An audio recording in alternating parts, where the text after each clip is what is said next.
নতুন সূর্যের আবাহনে বাঙালির হৃদয়ে আজ বেজে উঠেছে নতুনের জয়গান।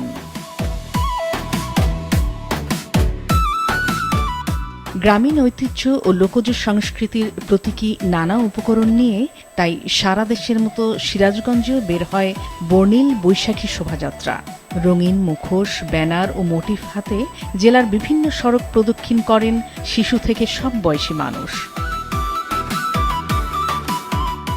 জেলা প্রশাসন, সিরাজগঞ্জ সরকারি কলেজ, মহিলা কলেজ সহ বিভিন্ন শিক্ষা প্রতিষ্ঠান, সামাজিক সংগঠন আয়োজন করে এই শোভাযাত্রা।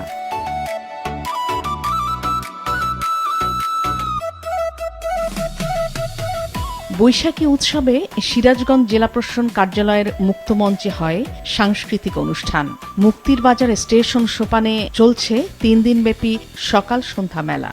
এছাড়া প্রথমবারের মতো 2 দিনব্যাপী মেলার আয়োজন করা হয়েছে জেলার ঐতিহ্যবাহী বিদ্যাপীঠ সিরাজগঞ্জ সরকারি কলেজ মাঠে।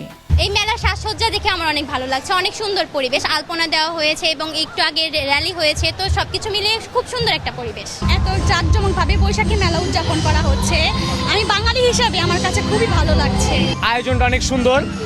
আসলে এরকম আয়োজন প্রতি বছরই করা উচিত। এখানে রাখছি বাংলার ঐতিহ্যবাহী কুলা, চালুন, পাখা, মাটির শৌখিন জিনিসপত্র।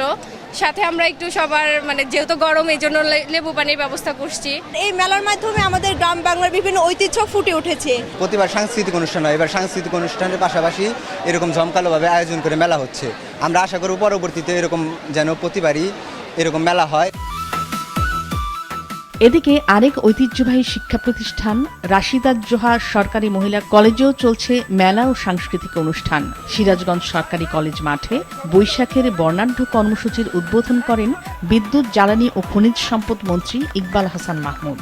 বাংলাদেশের মানুষের যে পয়লা বৈশাখ, বছরের নতুন বছর, সেটা পালন করতে পারে আমি নিজেকে ধন্য মনে করছি এবং সিরাজগঞ্জবাসী সহ সারা বাংলাদেশের মানুষকে আমি সবাইকে নববর্ষের অভিনন্দন জানাচ্ছি এবং এই আগামী বছরটা সুন্দর হোক, সুগম হোক, সুস্বাস্থ্য হোক, বাংলাদেশের মানুষ সুখে থাকুক, এই কামনা করছি।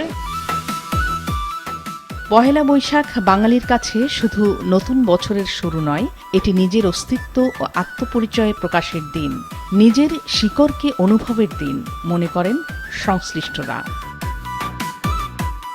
মাছরাঙা নিউজ ডেস্ক।